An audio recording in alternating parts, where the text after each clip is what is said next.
Welcome කට්ටියටම අපි මේ ඩියුරෝල් එක කතා කරන්නේ ඔයාලා Android app එකක් ඩෙවලොප් කරන්න කැමති නම් එහෙම නැත්නම් Android app එක ඩෙවලොප් කරන්න එක්ස්පෙක්ට් කරනවා නම් ඔයාලට තියෙන හොඳම ප්ලැට්ෆෝම් එක ගැන ඒ තමයි Android Studio. ඉතින් Android Studio එක ඔයාලා වැඩ කරන්නේ කොහොමද? ඒක කොහොමද ස්ට්‍රක්චර් එක තියෙන්නේ? app එකක් ඩෙවලොප් කරන්න කොහොමද? ඒ වගේ දේවල් මේ වීඩියෝ එකේ මුල් වීඩියෝ එකේ අපි කතා කරනවා. මම මේ වීඩියෝ එක Android Studio ඉන්ස්ටෝල් කරන්න හැටි කියන්නේ නැහැ. මොකද ඒක එච්චර අමාරු නෑ. ගොඩක්ම ලේසි. Java install කරගෙන environment variable set කරගෙන Android Studio install කරගන්න විතරයි තියෙන්නේ. ඔයාලා YouTube වලත් ඕන තරම් tutorials තියෙනවා Android Studio install කරන විදිහ ගැන.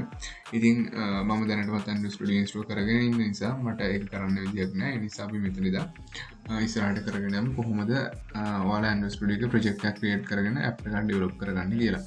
ඒ වගේම අපි මේ tutorials වල කතා කරනවා app එකක් ඉවර වුණාට පස්සේ ඒකේ AMP file එක කියන්නේ app bundle එක එහෙම නැත්නම් APK format එකෙන් අපි app එක product එකක් විදිහට edit කරන්නේ Play Store එකට release කරන්නේ ඒ වගේ දේවල් මේ session එකේ අන්තිමට අපි කතා කරනවා. හරි. ඔයාලා මුලින්ම Android Studio install කරගත්ත කෙනෙක් නම් ඔයාලට පෙන්වන්න ඕනේ මෙන්න මේ වගේ interface එකක්. මේ දැන්ට දෙකක් තියෙන මම create කරගත්ත දෙකක් නිසා එහෙම නැත්නම් ඔයාලා මෙතන හිස් තියෙන්නේ. දැන් මගේ දැන්ට මෙතන projects දෙකක් තියෙන නිසා මේ විදිහට පෙන්නනවා. ඉතින් ඔයාලා මුලින්ම පාරට Android Studio install කරගත්ත කෙනෙක් නම් ඔයාලට මුලින්ම කරන්න තියෙන්නේ මේ දකුණු අත පැත්තේ උඩම තියෙන new project කියලා එකක්. අන්න ඒක උඩ click කරන්න. ක්ලික් කරලා ඊට පස්සේ ඔයාලා අලුත් Android Studio version එකක් install කරගෙන තියෙන්නේ. ඒ කියන්නේ Chipmunk හෝ ඊට කලින් තිබ්බ version එක Bumblebee version එක. ඒ දෙකෙන් එකක් නම් install කරන් ඉන්න ඔයාලා මෙන්න මේ වගේ interface එක තමයි පෙන්වන්නේ. හැබැයි ඔයාලා ඊට කලින් version එකක් install කරන් තියෙනවා නිකන් අපි උදාහරණයක් ගමු Arctic Fox එකට කලින් versions. ඒ වගේ පොඩ්ඩක් වෙනස් මේට වැඩි ඉන්ටර්ෆේස් එක. ඉතින් ඔයාලා ළඟ ඒ Android Studio versions නම් තියෙන මම හිතන්නේ ඒක කාලගත ඇති කියලා. මොකද ඒක ගොඩක් පරණයි. ඉතින් බැරි වෙලා හරි ඔයාලගේ පරණ outdated version එක තියෙන්නේ. latest version එක තමයි මෙතන මේ Chipmunk 2021.2.1 patch 1 කියන එක. ඒකට අප්ඩේට් කරගන්න ඔයාලා අනිවාර්යෙන් වැඩි දෙයක් කරන්න නැහැ. ඔයාලා Android Studio එක ඇතුළෙන්ම ඔයාලගේ පරණ version එකක් තියෙනවා නම් අප්ඩේට් කරගන්න පුළුවන්. හරි. මේ විදිහට මුලින්ම ඔයාලට ඩිස්ප්ලේ වෙනවා. එතන ඔයාලට මේ ෆෝන් and ටැබ්ලට් කියන එක තමයි සිලෙක්ට් වෙලා තියෙන්නේ. ඔයා තා පොඩ්ඩ පල්ලෙහාට ගියත් ඔය iOS තියෙනවා, Android TV තියෙනවා, automotive තියෙනවා. හරි. මෙතන මුලින්ම තියෙනවා ෆෝන් and ටැබ්ලට් කියලා. අපි ඒකින් ටෙම්ප්ලේට් එක සිලෙක්ට් කරගමු. ඉතින් ඔයාලට කැමති එක සිලෙක්ට් කරගන්න පුළුවන්. මම මේ වෙලාවේදී ටියුටෝරියල් එකට empty activity කියන එක සිලෙක්ට් කරලා next කියනකොට ක්ලික් කරනවා. හරි. ඒක ක්ලික් කරාට පස්සේ ඔයාලට මෙන්න මේ වගේ box එකක් display වෙනවා. ඒකේ ඔයාලගේ මුලින්ම ඉල්ලන application name එක. application name එක කියන්නේ ඔයාලගේ app එකට දෙන name එක සරලවම කිව්වොත්. ඉතින් ඔයාලා මේක කැමති නමක් දෙන්න පුළුවන්. මම දෙන්නම් my tutorial කියලා. හරි. ඊට පස්සේ ඔයාලට පේනවා යටින් package name කියලා එකක් auto change වුණා. මම මේ name එක change කරත් එක්ක. ඉතින් ඔයාලා මුල් පාට Android Studio install කරගත්ත කෙනෙක් නම් මේ විදිහට ඔයාලගේ change වෙන්නේ නැහැ. මගේ මෙහෙම change වෙන්න හේතුව තමයි මම ඊට කලින් apps මේකෙන් හදලා තියෙන නිසා.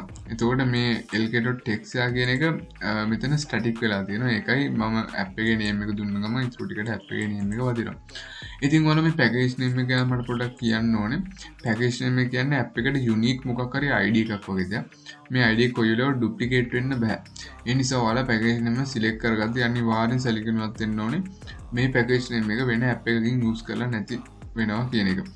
ඉතින් ඒකට මම රෙකමන්ඩ් කරන හොඳම දේ තමයි ඔයාලගේ ඩොමේන් එකක් තියෙනවා නම් ඩොමේන් එක රිවර්ස් කරලා ලියන එක.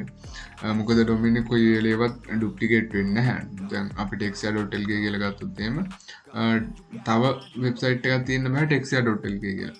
ඉතින් එතකොට අපිට ෂුවර් මේ පැකේජ් නේම් එක වෙන කවුරුත් අරගෙන නැහැ කියන එක. ඉතින් ඒ නිසා මම රෙකමන්ඩ් කරනවාට ඩොමේන් එකක් තියෙනවා නම් ඩොමේන් එක ගන්න. එහෙම නැත්නම් ඔයාලට මොකක් හරි යුනික් නමක් මෙතෙන්ට දාගන්න.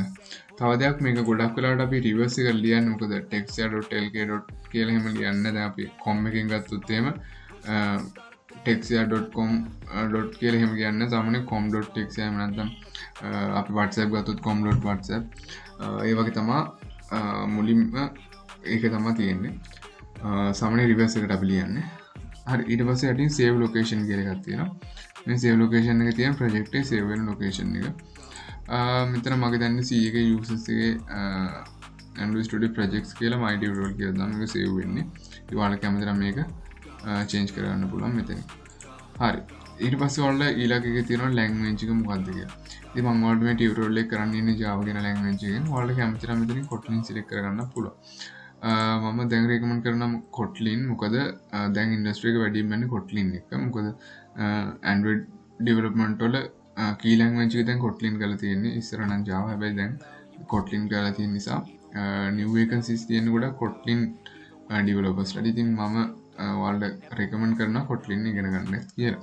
හරි, කොහොම හරි අපි මේක Java වලින් ටියුටෝරියල් එක කරමු. මම Java කියන එක සිලෙක්ට් කරලා ඊළඟට ඔයාලට යටින් පේන එක minimum SDK කියලා. මේ minimum SDK version එකකින් කියන්නේ ඔයාලගේ app එක run වෙන්න අඩුම device එකක තියෙන්න ඕන OS එක මොකක්ද කියලා. අපි Android versions වලින් ගත්තොත් එහෙනම් දැන් මේක අපි Android Studio එකෙන් develop කරන්න පුළුවන් Android apps, iOS app develop කරන්න බෑ මේකේ. ඒ වගේම desktop apps බෑ. ඉතින් මෙතන Android versions වලට support කරන SDK platforms දීලා තියෙනවා. ඉතින් මගේ දැන් මෙතන select කරලා තියෙන API 21 Android 5.0 Lollipop. ඉතින් ඔයාලා මෙතනින් කැමති එක select කරගන්න පුළුවන්. හැබැයි මේ 5.0 වලට පල්ලෙහාන් තියෙන ඒවා දෙද්දි පොඩ්ඩක් ඔයාලා පරිස්සමෙන් දෙන්න. මොකද ගොඩක් libraries වගේම APIs මේකට වැඩ කරන්නේ නැහැ. වැඩ කරන්නේ නැහැ කියන්නේ දැන් ඇත්තටම කිව්වොත් KitKat එහෙම use වෙන්නේ නැති තරන්නේ දැන්. ඒක නිසා අලුත් ඒවා කොට support කරන්නේ 5.0 වලින් උඩ Lollipop versions වලින් උඩ ඒවට. ඉතින් මම මේකට API 22 කියන එක select කරගන්න 5.1 Lollipop.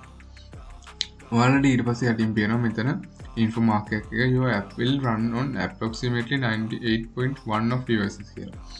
ඉතින් මෙතන කියන්නේ ඔක්කොම devices වලින් 98.1 devices වල වගේ app එක run වෙනවා කියලා. මොකද Android version 5 දාලා තියෙන නිසා.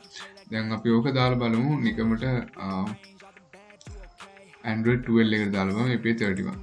ඔයාලට පේනවා 6.7 devices කියලා. මොකද Android 12 ඇත්තටම වැඩිය කියන්නේ තාම ලොකුවට ඇවිල්ලා නැති නිසා. හරි, Android 5.1 කියන එක දැන් ගොඩක් කාලයක අඩුම තියෙනවා.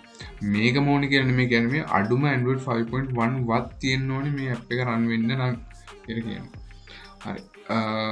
මේ ටික ඔක්කොම setup කරගත්තට පස්සේ ඔයාලට පුළුවන් විදිහට finish කියන කොට click කරලා project එක create කරගන්න.